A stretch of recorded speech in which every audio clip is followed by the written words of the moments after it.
Ce soir, débat des chefs en anglais autour de Justin Trudeau et Darren O'Toole de réclamer des excuses. Réal Fortin nous parle de l'impact de cette controverse sur la campagne du Bloc québécois. Le coup de pouce de Jean Chrétien à Justin Trudeau, les attaques personnelles en fin de campagne, les appels au vote stratégique. On en débat avec notre panel d'observateurs. Et à 5 jours du vote, que faut-il savoir avant de se rendre aux urnes? Serge Fliffel, porte-parole d'Élections Canada, répond à nos questions.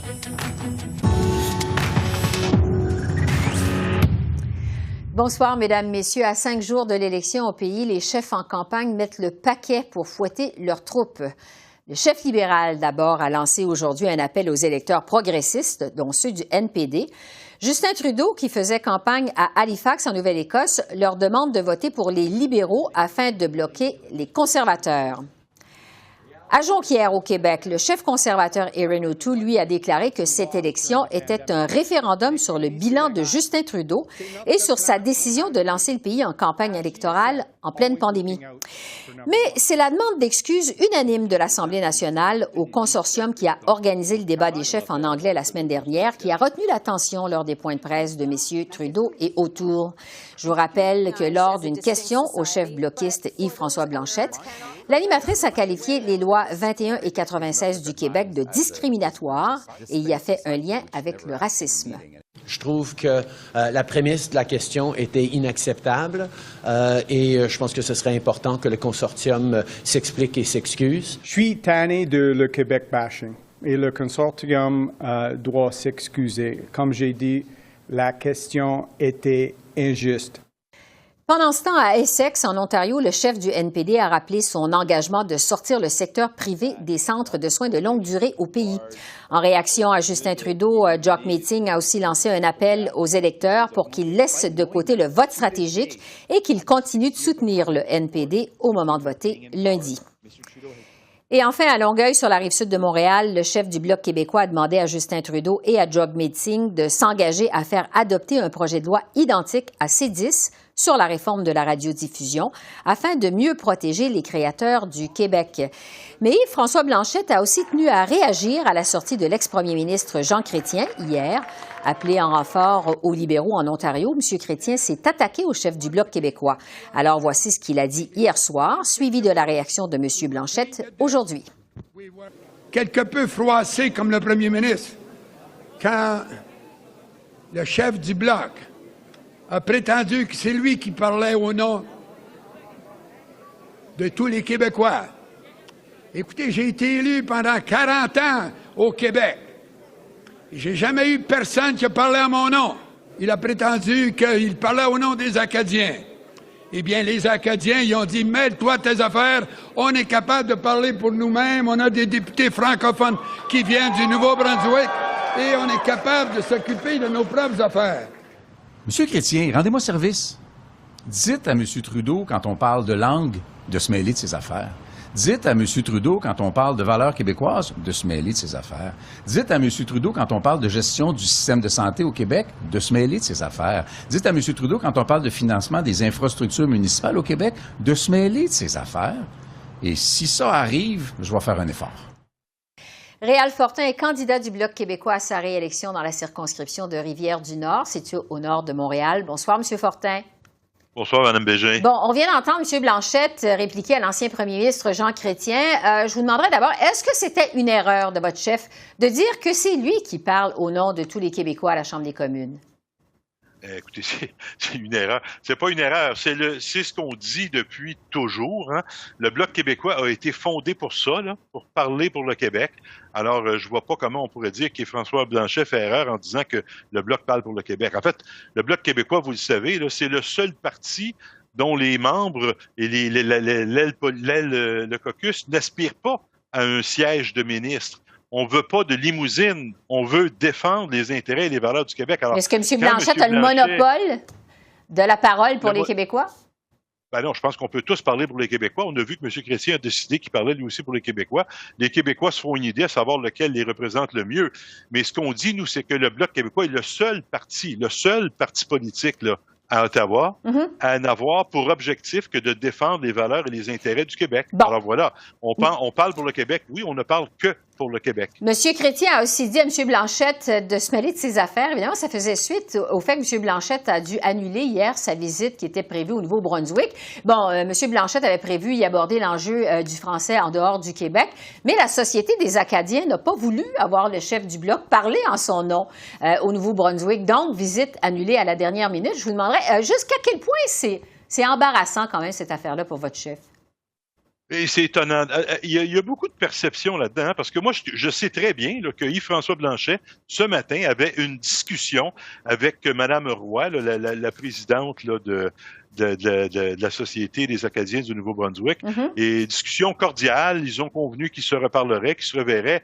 Alors, pourquoi... J'ai vu, moi aussi, là, évidemment, je ne ferai pas l'autruche, là, j'ai vu que la rencontre a été annulée, mais le détail du pourquoi, comment, qui, puis bon, tout ça, là, je ne le sais pas. Mais je ne m'avancerai pas là-dedans, mais les relations sont excellentes entre la communauté francophone hors Québec et le Bloc québécois. Là, ça, il n'y a pas de doute là-dessus. Là. Bon, parce que plusieurs, évidemment, se sont demandé ce que M. Blanchette voulait aller faire à l'extérieur du Québec pendant la campagne électorale. Le but de cette visite-là, exactement? Vous êtes en train de me confirmer que le Bloc québécois ne représente que le Québec, les intérêts et les valeurs du Québec, qu'on est vraiment les porte-parole du Québec. Je suis d'accord avec vous, Mme Bégin. Ceci dit, ça ne nous empêche pas d'avoir des belles relations avec la francophonie canadienne. Et je pense qu'on a toujours considéré que ça faisait partie de notre rôle que de garder contact avec ces gens-là sur le plan culturel, sur le plan des intérêts également économiques, politiques et autres. Alors, oui, moi, je trouve ça important que notre chef ait des rencontres avec les communautés francophones hors Québec et bon, ça va dans ce sens. Ça a toujours été. M. Duceppe a été le premier à le faire, et puis c'est toujours, je dis le premier, M. Bouchard aussi, de mémoire, le faisait. Alors, ça a toujours été là, des relations normales entre le Québec et les communautés francophones au Québec. Je vais vous entendre sur la controverse, évidemment, qui a entouré toute la question de l'animatrice au débat en anglais à M. Blanchette la semaine dernière. Selon le plus récent sondage léger qui a été publié mardi au Québec, le Bloc a gagné 3 points au cours des derniers jours. Est-ce que ça prenait cette controverse, M. Fortin, pour relancer votre campagne au Bloc québécois?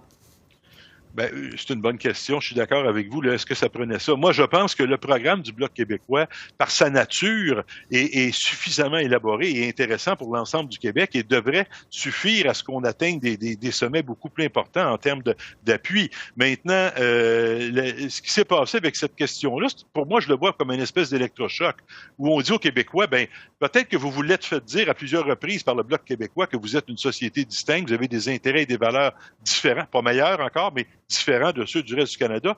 Mais là, vous venez de vous le faire dire en pleine face, et pas par n'importe qui, là, la présidente d'Angus Reid, qui est cautionnée par le consortium des médias, puis qui vient de dire, vous êtes racistes, les Québécois, vous faites de la discrimination, vos lois sont discriminatoires et racistes. Moi, je pense que c'est un méchant camouflet, et le rebond qu'on a vu dans les sondages, vous parlez de 3%, quant à moi, c'est peut-être plus que ça. On verra le véritable sondage lundi, là.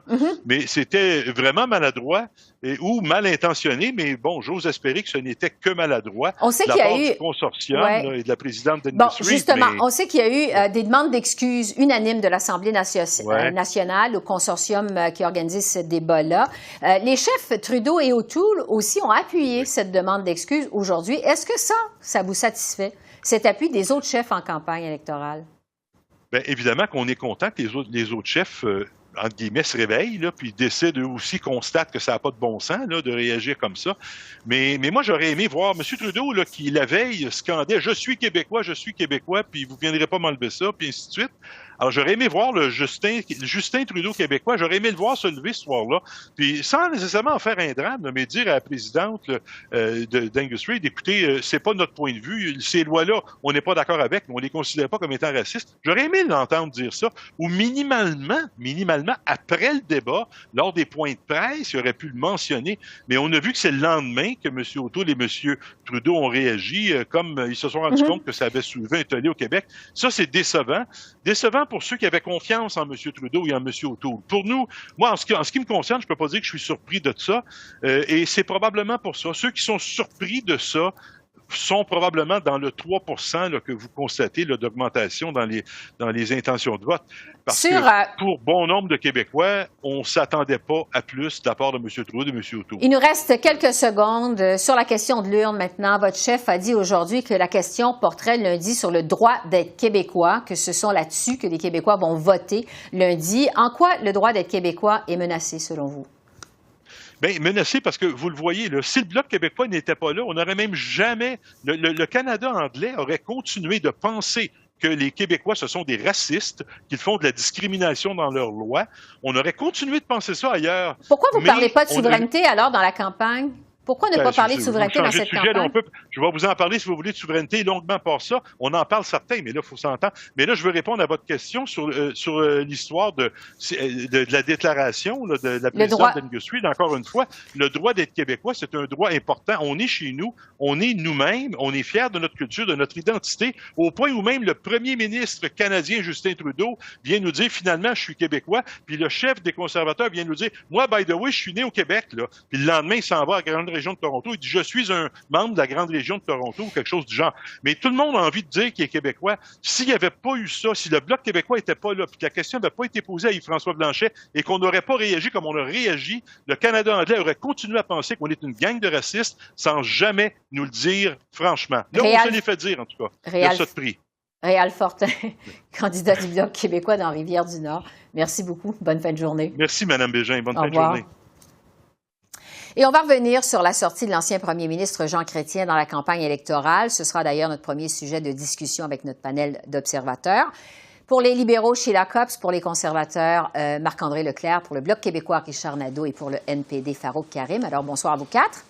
Bonsoir. Bonsoir, Esther. Bon, alors, M. Chrétien qui a mis ses talents de campaigner, je dirais, au service de Justin Trudeau hier. Sheila, d'abord, est-ce que le style de confrontation, je dirais, de M. Chrétien est toujours aussi efficace? Qu'est-ce que vous en pensez? Oh oui, absolument. C'est toujours le monsieur qui est capable de mettre dans une petite phrase le simpliste message de la campagne. C'est-à-dire que lui, il parle que sur un côté de sa bouche, alors que Erin O'Toole parle sur les deux côtés. Il est capable de le faire et vous avez vu les gens qui s'entouraient. Il est toujours populaire, même quand je rentre dans la rue à Ottawa ou à Hamilton, il y a des gens qui disent « Comment va M. Chrétien? Je l'ai toujours aimé. » Puis il est toujours populaire.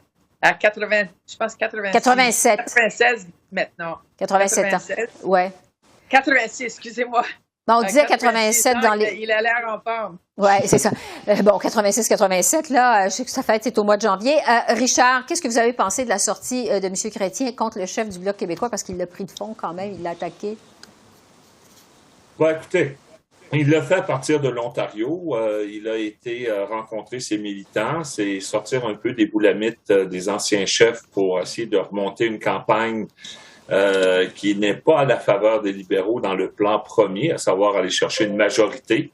Donc, on se retrouve dans une situation où il va faire flèche de tout bois pour essayer de mousser davantage un vote qu'il ne veut pas perdre, qu'il veut conserver et qui sait peut-être amener plus d'eau au moulin pour M. Trudeau. Ce genre de situation-là, c'est pas juste les libéraux qui l'ont fait. On l'a vu dans le passé avec d'autres partis politiques lorsqu'ils sentent la soupe chaude en fin de campagne, d'essayer d'aller grappiner certaines images ou certains leaders qui ont plu dans le passé à des militants pour s'assurer des gardes. Ouais. Donc, c'est pas surprenant. OK. Marc-André, parce que M. Chrétien, Sheila le disait il y a un instant, a aussi attaqué Erin O'Toole, l'a accusé de parler des deux côtés de la bouche, notamment en matière d'environnement, de contrôle des armes à feu, aussi d'avortement. Qu'est-ce que vous avez pensé de cette apparition de M. Chrétien dans la campagne électorale? Ben moi, personnellement, je partage pas toutes les idées de M. Chrétien, mais je trouve que c'est un personnage intéressant. C'est pas la première fois qu'on le voit dans la campagne libérale. Ce qui était plutôt surprenant, c'est de revoir toute l'équipe libérale dans la grande région de Toronto. Ils étaient là le dimanche soir avec la ministre Anita Anand. Donc, on sent que les libéraux, on sent que leur chiffre interne en Ontario ne doit pas être excellent si on doit amener M. Chrétien dans la joute et retourner dans la grande région de Toronto. Mais moi, ce qui m'a plus marqué, Esther, de cette soirée-là, c'est comment la pandémie n'existe n'existait pas et comment les règles sanitaires de ce rassemblement-là ont été mis à la poubelle. Et ça, je pense pas que c'est un excellent message envoyé à l'ensemble des Canadiens quand M. Trudeau fait un petit peu la morale à l'ensemble des premiers ministres sur le nombre de cas de COVID qui augmentent un peu partout dans le pays. Je pense que M. Trudeau et son équipe auraient dû prêcher par l'exemple hier en présentant un rassemblement qui respecte les règles sanitaires. Farouk? Oui, mais quand M. Chrétien sort, pour moi, c'est un peu nostalgique. Ça me rappelle mon éveil politique, sans vieillir personne autour de la table. C'est les années 90, c'est la course de leadership, c'est l'après-Mitch, c'est les trois mandats majoritaires de Chrétien, donc un géant de la politique canadienne. Donc, il faut l'écouter quand il sort. Moi, je suis allé réécouter son discours au complet. J'ai trouvé que la première partie du discours, qui était les messages contre O'Toole, était plus ou moins bon. Il regardait ses notes. Bon, c'était pas ça vraiment. Quand il est passé en français contre M. Blanchet, on voyait les vieilles pantoufles de M. Chrétien contre le séparatisme québécois. Ça ressortait, on voyait la passion. Et il y avait une autre partie aussi en anglais que moi, j'ai relevé. C'est le bon vieux discours de M. Chrétien, le Parti libéral du Canada, c'est le Canada. Et il nous fait toute la nomenclature comme quoi il représente le Canada. Et à mes amis du NPD, j'inviterais d'aller voir ce discours parce qu'à un moment donné, en disant que le Parti libéral du Canada, c'est le Canada, il a dit le Parti libéral du Canada, c'est un parti de centre. Merci. Pendant que M. Trudeau fait une campagne sur un parti étant un parti progressiste, ça serait bien de faire le contraste. En tout cas, je pense que tout le monde est unanime. On a retrouvé le Jean Chrétien authentique qu'on a toujours connu. Oui. Le temps file, je sais que vous pourrez en parler pendant plusieurs minutes, mais c'est parce qu'on ne s'est pas reparlé depuis le débat des chefs en anglais jeudi dernier. Toute la controverse, évidemment, soulevée par l'animatrice à la suite de sa question à M. Blanchette sur la loi 21-96 qu'elle a qualifiée de discriminatoire. Elle a fait un lien avec le racisme. Richard, bon, je vous demanderai d'abord jusqu'à quel point c'est ce qui manquait à la campagne du Bloc québécois. Écoutez, chose certaine, il y a une révélation qui est démontrée une fois de plus de l'incompréhension ou du manque de volonté des leaders du Canada anglais à reconnaître le Québec comme étant en mesure de décider de sa propre destinée. Une fois qu'on a dit ça, c'était très choquant. C'était très virulent, c'était même ignoble. Mais l'impact sur la campagne du Bloc québécois, quand même. Mais ceci dit, ça va donner des ailes au Bloc davantage. Surtout qu'à ce moment-là, si je ne m'abuse, on était environ à 26% des voix au Québec. Et que depuis, on remonte jusqu'où, je ne sais pas. Il y aurait eu un gain de 4% dans le dernier sondage. Ouais, c'est ça. D'ici le dépôt des ballots dans les urnes le lundi prochain, est-ce que ça va donner les 32 sièges qu'on avait? Est-ce que ça va en donner plus? Je ne sais pas, mais il y a une chose qui est certaine, ça l'a fouetté quiconque est québécois et fier de l'être d'entendre de tels propos qui sont eux-mêmes discriminatoires face au peuple québécois. Sheila, M. Trudeau a demandé des excuses aujourd'hui, comme M. O'Toole, comme l'Assemblée nationale de façon unanime. Est-ce que quand même M. Trudeau aurait dû réagir le soir même du débat? Est-ce qu'il a été trop tôt? Il a réagi le lendemain. Il y a un problème de cette modérateur qui n'est pas un journaliste. Je pense qu'elle a quitté Montréal aussi. Elle a ses propres raisons. Elle était bizarre comme modératrice parce qu'elle coupait la parole à tout le monde. Elle lançait quelque chose, puis là, elle dit « J'arrête de demander de quelqu'un d'autre de répondre ». Et c'est pour ça que M. Trudeau a dit dans le temps « Je voulais intervenir », mais elle ne laissait pas les interventions en dessus de 30 secondes. C'était probablement le pire débat que j'ai jamais vu. Et ça, c'était écrit bien avant la sortie. Ouais. Non, c'était vraiment le pire débat que j'ai vu des années. Et j'espère que le comité qui gère ces débats-là va revenir sur le format parce que le format était absolument horrible. Oui, Farouk, vous, qu'est-ce que vous avez pensé, non seulement du débat comme tel, mais c'est toute la controverse là, qui survient à la fin de la campagne électorale et qui semble, comme le dit Richard, donner un coup de pouce au Bloc québécois? Alors, c'est clair que ça donne un coup de pouce au Bloc québécois. C'était bienvenu pour M. Blanchet qui, sensiblement, avait une mauvaise campagne. On se rappelle qu'à l'entrée de cette semaine de débat, il n'était pas si fort que ça. Il était deuxième au Québec. Au débat en français, il fait un faux pas. Il donne une softball à M. Trudeau qui se drape dans le drapeau québécois. Le lendemain, M. Legault appuie M. O'Toole. Fait qu'il était dans le trouble. Si le jeudi, le débat en anglais arrive pas, M. Blanchet, aujourd'hui, est dans le trouble. C'est que le débat de monsieur, le débat en anglais, ce qu'il a fait à M. Blanchet, ça lui a permis de regagner ce qu'il avait en début de campagne. Et c'est à peu près là où il est. Puis on va voir, comme Richard l'indique, si ça va continuer à monter. Mais à tout le moins, il a sauvé sa campagne. Marc-André? Non, je suis tout à fait d'accord avec Farouk. Dans le fond, monsieur, on voyait les chiffres, ça descendait à chaque semaine, monsieur Blanchet perdait des points. Là, ça a stoppé sa chute, ça a galvanisé les troupes dans les premiers instants du vote par anticipation. Fait que c'est sûr que pour le vote par anticipation en fin de semaine, pour le Bloc québécois, ils vont sans doute avoir de bons chiffres dans le comté qu'ils visent, là, les 30-40 comtés qu'ils visent. Cependant, est-ce qu'il faut voir, est-ce que cette émotion-là va se poursuivre jusqu'au 20 septembre? Il reste encore quelques jours devant nous. Mais c'est un cadeau rêvé pour M. Blanchette. Je pense que la question était était inacceptable. Je pense qu'il y avait 150 façons de poser cette question-là en reprenant certains termes ou une certaine prémisse, en faisant référence au juge Blanchard, par exemple, à son jugement du printemps passé. Mais la façon que la modératrice, et Sheila a raison, c'était pas une journaliste, c'était pas une bonne modératrice, mais elle a vraiment créé un tollé et le Bloc québécois en profite présentement. Oui, donc de l'impact sur la fin de la campagne. Il nous reste à peu près quelques minutes. J'ai toutes sortes de sujets. Un mot d'abord sur le ton des chefs dans cette fin de campagne.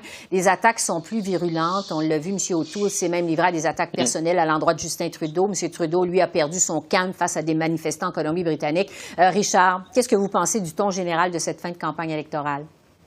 Ben, je pense que M. Trudeau a beaucoup à perdre s'il ne réussit pas à aller au-delà du nombre de députés qu'il avait lorsque la campagne a démarré. Donc, pour ce côté-là, il y a peut-être une certaine nervosité, une certaine agressivité pour fouetter les troupes et puis pour essayer de démontrer, par exemple, à ces manifestants qui sûrement lui donnent plus de crédibilité qu'on le pense, parce que d'agir ainsi devant des politiciens, c'est quelque chose qui est très inacceptable au Québec et au Canada. Donc, cette approche des chefs est, à mon avis, compréhensible avec la situation, le niveau de siège qu'on escompte présentement. Farouk, en quelques secondes, Justin Trudeau a lancé aujourd'hui un appel aux progressistes du pays de ne pas diviser le vote, donc les électeurs possibles du NPD pour bloquer évidemment les conservateurs. Quel impact ça pourra avoir justement sur le NPD lundi? Rapidement. Je suis dans la nostalgie aujourd'hui, Esther. C'est encore un vieux disque, celui-là, de l'appel progressiste du NPD. En ce moment, ce qui se passe, c'est que le vote progressiste s'accroche avec les ongles et Trudeau tire en bas dans les jambes. Je crois que M. Singh a fait une belle job pendant 30 jours en tentant d'inoculer l'électorat progressiste contre ces tentatives de Trudeau. La crédibilité des 6 ans de Trudeau et le bilan progressiste en est pour beaucoup. Puis on va voir à la fin si ça tient. En quelques secondes, Marc-André et Sheila, qu'est-ce que ça va être la question de l'isoloir lundi selon vous? Je commence avec Marc-André. Ben, je pense que ici au Québec, c'est sûr que la question du débat va revenir pour certains. Et je pense que vu qu'on ne sait pas encore pourquoi, après 5 semaines de campagne, on est en élection, c'est sûr que ça devient de plus en plus un référendum sur M. Trudeau. Et, effectivement. Donc, je pense que c'est ça que les gens vont retenir d'ici à lundi. Sheila, est-ce que... Pour moi, c'est les garderies et les vaccins. 80% des Canadiens veulent être protégés. M. O'Toole ne veut pas les protéger. Et dans la question des garderies, ils changent de position à tous les jours. Ouais. Et les femmes du Canada, on en marre de se faire avoir par rapport au pas d'avoir une garderie comme qu'ils ont au Québec. Et je pense que c'est ça qui va tourner la page. On verra ça lundi. Sheila, Marc-André, Richard et Farouk.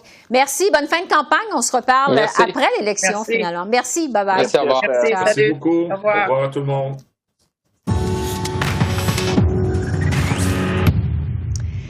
Pandémie ou non, le vote par anticipation a été très populaire cette année. Près de 6 millions de Canadiens se sont prévalus de leur droit de voter par anticipation entre vendredi et lundi dernier.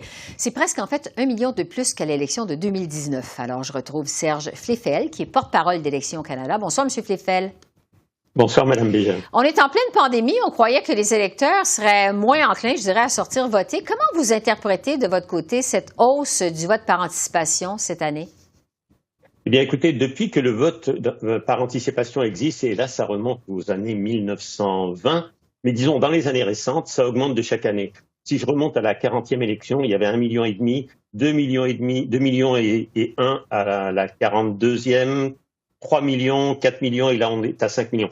Donc ça augmente régulièrement. C'est presque entré dans les mœurs d'aller voter par anticipation pour les personnes qui n'ont plus besoin d'excuses comme c'était le cas auparavant dans les années 1920-1930. Ouais. Alors c'est une bonne nouvelle, c'est une des 4 façons de voter. Ils pouvaient voter par la poste et on va en parler parce que là il y a vraiment un lien, je crois, avec la pandémie. Le lien anticipation pandémie, ce n'est pas certain. Et parce que quand on vote par anticipation, il y a moins de bureaux de vote. Alors en général, les files d'attente sont plus longues. Ouais. Le jour du vote, il y aura plus de lieux de vote et plus de bureaux de vote. Donc ça devrait être un peu plus coulant. Oui, avant de parler de ce qui s'en vient lundi, un mot sur le vote par la poste, justement. Les électeurs avaient jusqu'à 18 heures hier, heure locale, pour commander, en fait, une trousse, qu'on appelle une trousse pour voter par la poste. Au départ, on s'attendait, vous vous rappelez, au début de l'élection, à ce qu'entre 3 et 5 millions de Canadiens se prévalent du vote postal.